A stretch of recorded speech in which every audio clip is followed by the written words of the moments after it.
Happy Monday. Phil Lindemann with your Krystal 93 News at Noon. The I-70 Mountain Corridor was back to its leaf-peeping standard this weekend with just over 131,000 cars at the Eisenhower-Johnson tunnels. That's up 7% from last week when a fatal accident closed eastbound lanes for nearly 8 hours, and busier than the same weekend last year by 9%. One person was killed and 4 people seriously injured when a man intentionally drove a pickup truck through a crowd outside of a bar in Golden early Sunday. Police arrested the 29-year-old driver and a 25-year-old passenger. The two had just been kicked out of the bar after an altercation. 3 others suffered minor injuries. A summer's worth of construction north of Breck is almost finished. The town expects Coyne Valley Road to reopen next Tuesday with a new bridge over the river and a pedestrian underpass. The new rec path there will reopen by next Monday. That project cost nearly $10 million. Breck's new $6 million downtown roundabout will be done this fall, but it is a week or two behind schedule. Latest estimates say construction will wrap up in early November. It was supposed to be finished end of this month. Town of Frisco made over $46,000 on its first year of paid parking at the marina. More than 23,000 people paid to park there, Memorial Day through Labor Day. Just under 2,500 people got a ticket for not paying. And town staff, they want to raise the maximum price next summer to $20. They hope that triples turnover in the lots, adding more revenue and making more space for new visitors.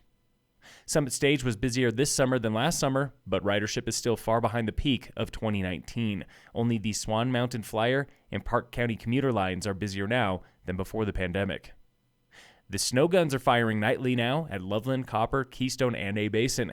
Keystone and the Basin fired up their guns for the first time Saturday night. No opening dates yet from either one. Copper expects the first national ski team athletes by next week for training on the closed Speed Center course. National Ski Patrol has named a new executive director, its 4th director in 5 years. Stephanie Cox comes to the Lakewood-based organization after leading the global nonprofit World Child Cancer. National Ski Patrol came under fire in August from its last executive, Chris Castillion, who said it was unlikely he and the board would ever see eye to eye on diversity and other issues.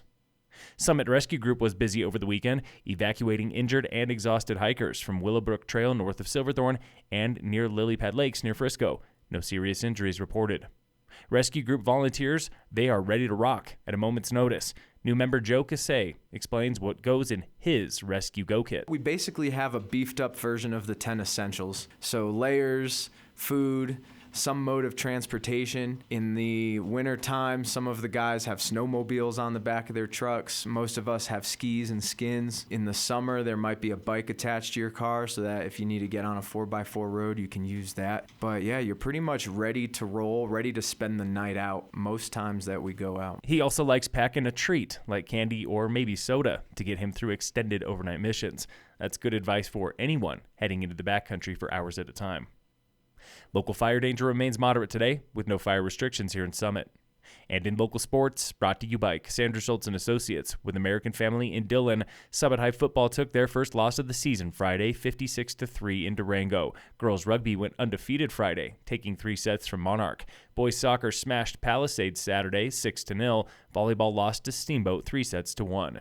Cross country was racing at Northwest Open Space for the Pat Amato Classic, where Summit's Ella Hagan won the girls' race by 11 seconds. Dom Ramicas was fastest for the boys in 7th. The girls' team took 6th. Boys took 9th. Phil Lindemann, Krystal, 93 News.